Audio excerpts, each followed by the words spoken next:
Hello, Bucs fans. Adam Slivon here. Before this week's video, I just want to give a big shout out to all of the Pewter people who are on this year's Tampa Bay Bucs cruise. It was great interacting with you all over the past few days. And as you can tell, I also enjoyed some sun as well.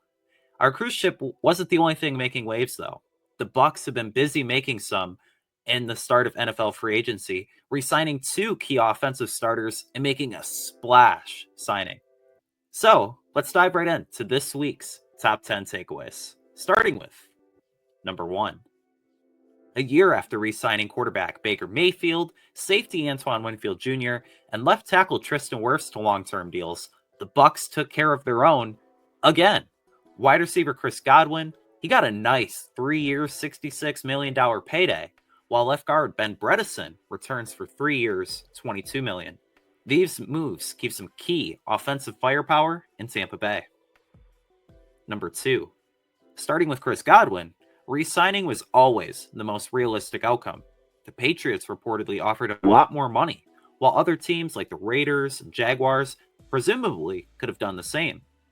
The love he receives from this city and organization makes up for that, and he is the latest in a long line of players who have foregone the free agent waters and stuck around. To me, that says a lot. Number 3. Keeping Godwin also eliminates the need to draft a wide receiver early. The sky truly is the limit for the 2025 Bucs passing offense. I mean, you got Mike, CG, and J-Mac entering a second year. The team boasts its best trio of wideouts since 2021 and one of the most lethal in the NFL. Number 4. Ultimately, Godwin, he chose legacy over money. This deal signifies his desire to be a Buccaneer for life and solidifies him as the second best wideout in team history for a long time. Number 5. Ben Bredeson got that bread, son! He keeps continuity along the offensive line with the unit looking as strong as ever. Number 6. The length and guaranteed money of Bredeson's deal means that there will not be a starting left guard battle. Elijah Klein still has value as a versatile offensive lineman, and one now has to wonder how much more will the Bucs spend on the O-line. Robert Hainsey just signed with the Jaguars moments ago, and I'll be curious if a team outbids them on swing tackle Justin School's services. Number 7. Let's get into it. On to the splash signing. General manager Jason Licht, he was quick to jump into the free agent waters this time around. He brought in outside linebacker Haason Reddick for a 1-year, $14 million deal. Number 8. Reddick's contract dispute with the Jets last season affected his play, and signing him does come with risk. Still, he is cheaper than Josh Sweat and Khalil Mack, who signed a 1-year, $18 million deal with the Chargers just before he did.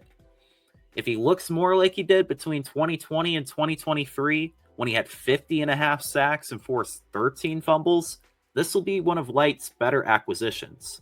Speaking of free agent acquisitions, be sure to check out our latest Pewter poll. Number 9.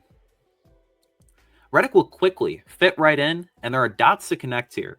Outside linebackers coach Larry Foote coached him during his first 2 years with the Arizona Cardinals. Like head coach Todd Bowles, the talented pass rusher went to Temple, and he's also a New Jersey native.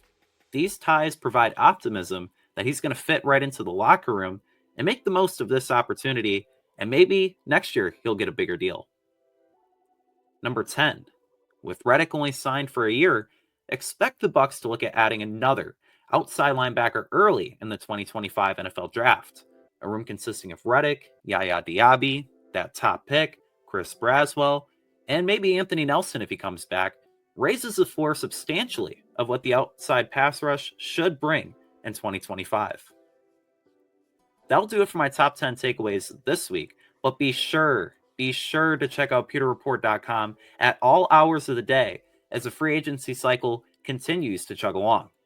Our Pewter Report podcast and videos on Pewter Report TV will also bring our one-of-a-kind analysis and insight to your ears.